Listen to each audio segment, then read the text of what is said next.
To make this bracelet, you'll find everything you need in your bag except a pair of scissors. There's the circle bead, the green beads, these little stopper beads, the tubular beads, and you have one piece of leather, and you should fold it in half and cut it into 2 equal pieces. You'll see that mine has this one stopper bead at the end of it, and that allows you to tighten your bracelet or loosen it to take it off or on, and adjust it for just the width of your wrist. Start by taking your circle bead and one of the pieces of leather. Smooth out the leather, smooth side up or suede side up, whichever you'd like, and fold it equal in half and stick that loop through your circle bead. You're gonna pull that loop from the underneath just wide enough so you can stick your fingers through and pull those 2 ends through it and tighten it down. And you'll do the same thing with the other side. This ends of the leather I've cut so that they're long and pointed. Yours have the blunt cut, and so you'll need your scissors just to make them sharp like that. Reason for that is you want them to be real skinny at the end so it's easier to feed through the beads, and especially the green ones are small. So for this you need a bit of patience. Make that as tight as you can and slip them through the hole in the bead. Grab it with your nails, or if you really want to, you could use some needle nose pliers or something like that and just slide it down. Next, in my order, I have the tubular bead. This one's much easier to put on. Slide it down, and then you have another green bead.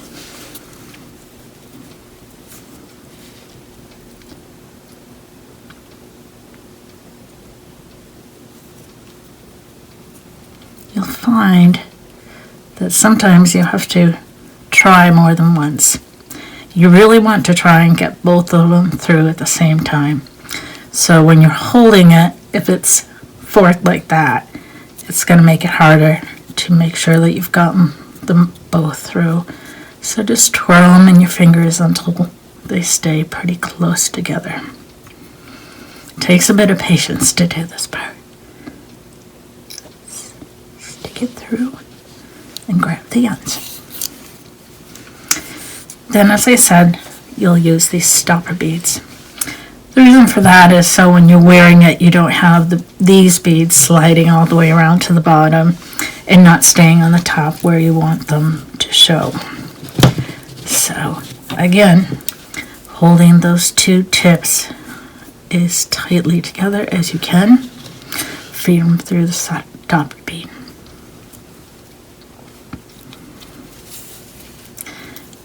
And then you just do the same thing on the other side. Take your piece of leather,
though I've made this bracelet several times, it still takes me a couple of tries on some of this.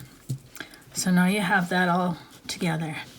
You don't want your stopper beads so tight against all the other beads that it makes like a stick, because then it's not going to wrap on your wrist as well as you would like. So you want to make sure that there's a little bit of room in there, just so that they bend around your wrist instead of staying straight on your wrist.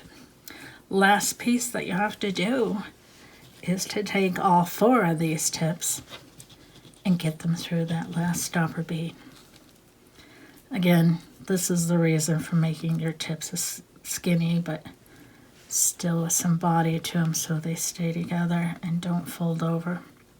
It also helps if you have all your tips at the same level so that they all hopefully go through them together, and it'll be the easiest way for you to feed it on.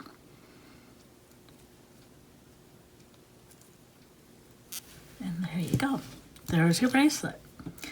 The only other thing you might want to do is put it on your wrist and decide if, it fits you fine, and you could cut off a bit of your tails on your leather, or if you need to leave them there. So 1, you can slide it off your wrist, and 2, it doesn't become too tight. So I'm going to leave mine like that, just like I did on this one. But the only other thing I did was I tied just simple knots in the ends of each of the pieces of leather, simply so that the stopper bead doesn't fall off on you. And that's there is to it. Thanks for getting our kit, and have fun making the bracelet.